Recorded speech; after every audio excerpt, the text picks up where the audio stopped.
Assalamualaikum warahmatullahi wabarakatuh. Perkenalkan, nama saya Felita Ari Pradista dengan NIM 21251028 dari Teknik Logistik Angkatan 25. Pada proyek 4 ini, lanjutan struktur dan beban dinamis ada latar belakang, yaitu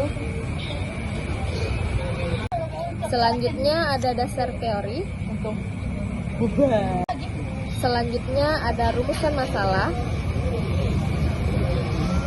Perkenalkan, nama saya Akif Zikanian Diko dengan NIM 1225157. Pada bagian kecepatan adalah integral dari kecepatan terhadap waktu. Jadi dalam soal ini, kecepatan diberikan oleh fungsi AT sama dengan 0,012 ditambah 0,08 sin 0,5T.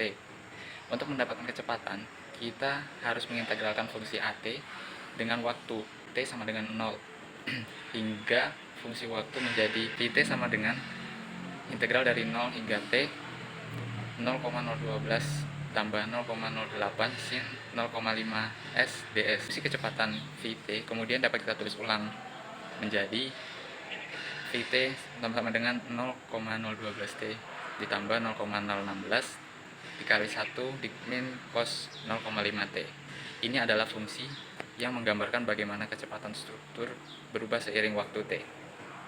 Perkenalkan, nama saya Nabila Ramadhani dengan NIM 21251053 dari Teknik Logistik Angkatan 25. Kita masuk ke bagian yang kedua, yaitu penyelesaian lanjutan.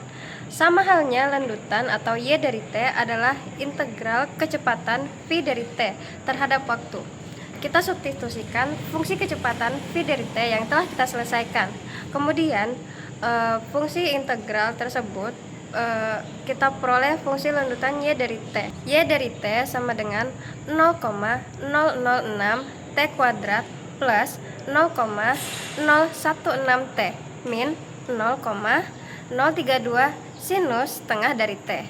Fungsi ini sangat penting karena ia menunjukkan seberapa jauh struktur bergeser dari posisi awal pada waktu T tertentu. Selanjutnya saya izin untuk ambil alih. Perkenalkan, nama saya Marasak Marvel Immanuel Bantobing dengan NIM 1225162. Selanjutnya saya akan membahas soal nomor 3, yaitu mencari lanjutan maksimum atau Y-max. Yang mana kita bisa tahu untuk mencari lanjutan maksimum itu sering banget dipakai untuk kriteria penting dalam struktur desain dinamik.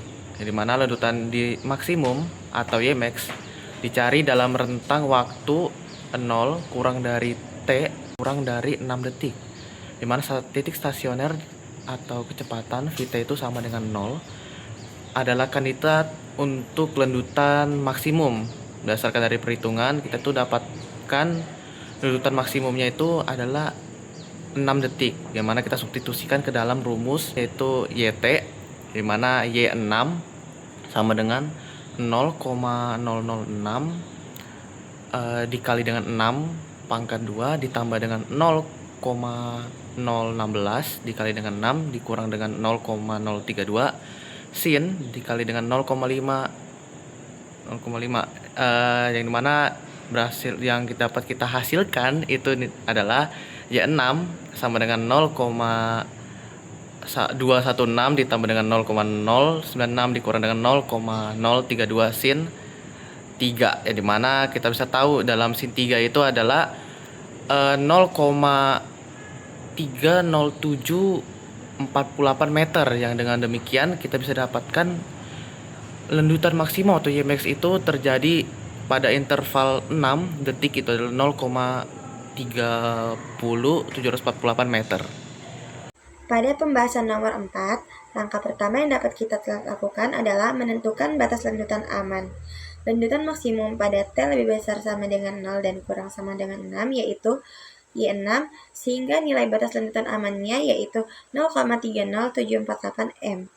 Kemudian langkah kedua yang dapat kita lakukan adalah menentukan struktur melampaui batas. Struktur melampaui batas lanjutan aman sebesar sekitar 7,48 mm. Dengan demikian, kriteria serviceability atau batas lanjutan tidak terpenuhi pada kondisi beban dinamis yang diberikan. Selanjutnya, pada pembahasan nomor 5, langkah pertama yang dapat kita lakukan adalah menentukan hasil kuantitatif singkat dari analisis yang diproses Ymax sama dengan 0,30748 m pada T6S, yaitu sekitar 7,48 mm, yang dimana melebihi batas lendutan aman 0,30 m.